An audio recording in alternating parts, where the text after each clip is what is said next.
পর্যটন সমৃদ্ধ শেরপুর জেলায় বন বিভাগের উদ্যোগে ১৯৯৯ সালে নালিতাবাড়ী সীমান্তে ৩৮০ একর পাহাড়ি বনভূমিকে কেন্দ্র করে গড়ে তোলা হয় মধুচিলা ইকো পার্ক।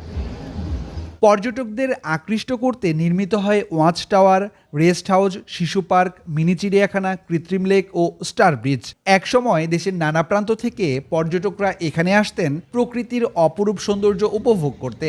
কিন্তু দীর্ঘদিনের অবহেলা আর যথাযথ রক্ষণাবেক্ষণের অভাবে আজ ধ্বংসের পথে মধুচিলা ইকো পার্ক।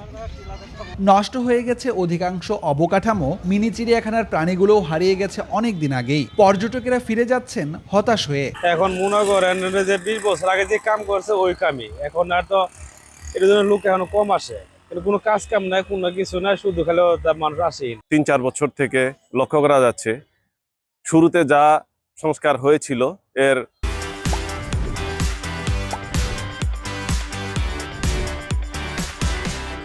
পর কোনো সংস্কার উল্লেখযোগ্যভাবে চোখে পড়ছে না। বিভিন্ন দূর দূরান্ত থেকে পরিবার পরিজনীয় লোকজন এসে এখানে নিরাপত্তাহীনতায় ভোগে। এইটা বন বিভাগ চেষ্টা করলে সর্বোচ্চ উদ্যোগী নিতে পারেন, এমনকি খুব সুন্দরভাবে এটা রক্ষণাবেক্ষণ করতে পারেন। প্রতি বছর পার্কটির বিভিন্ন স্থাপনার ইজারা থেকে প্রায় কোটি টাকা রাজস্ব আসে সরকারের ঘরে।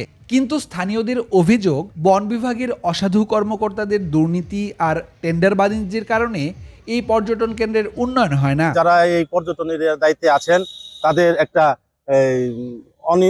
অনীহা একটা প্রকাশ।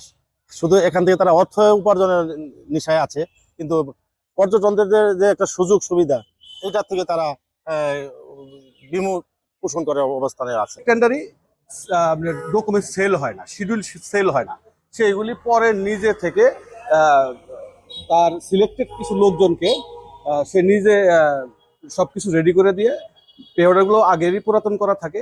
সম্প্রতি পার্কটির ইজারা নিয়ে অনিয়মের অভিযোগে বিভাগীয় বন কর্মকর্তা আব্দুল ওয়াদুদের বিরুদ্ধে আইনি নোটিশ দিয়েছেন ভুক্তভোগী এক ব্যবসায়ী। আদালতে দায়ের করা হয়েছে মামলাও। একই বিডি তার ২টা খামে এবং 2টা শিডিউলে ড্রপ করেন এবং তার বিডি কম থাকার পরও তাকে মনোনয়ন করেন। আমি এই পরিপ্রেক্ষিতে তাকে উকিল নোটিশ দিই। উকিল নোটিশে সে আংশিক সত্যতা স্বীকার করে।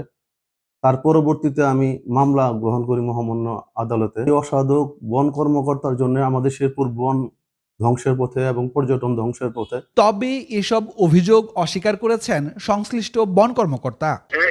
এরকম কোন মায়ের পুত জন্ম হয় নাই বাংলাদেশে, অন্তত আমার এগুলো নিয়ে কথা বলতে পারে। এটা যদি বলে থাকে সে পাপ করছে, সে তার খোদার কাছেও জবাব দিতে পারবে না। কথা বুঝছেন? এগুলা ওয়াদ উচ্ছেদ করে না। প্রাকৃতিক সৌন্দর্যের অপূর্ব লীলাভূমি মধুচিলা ইকো পার্ক। সঠিক পরিকল্পনা আর সৎ প্রশাসনিক ব্যবস্থাপনা থাকলে এটি হতে পারে দেশের অন্যতম পর্যটন আকর্ষণ। তাই দ্রুত সময়ের মধ্যে দুর্নীতির বিষয়ে তদন্ত করে কার্যকরী ব্যবস্থা নেয়ার দাবি স্থানীয়দের। ইমরান হাসান রাব্বি, চ্যানেল 24, শেরপুর।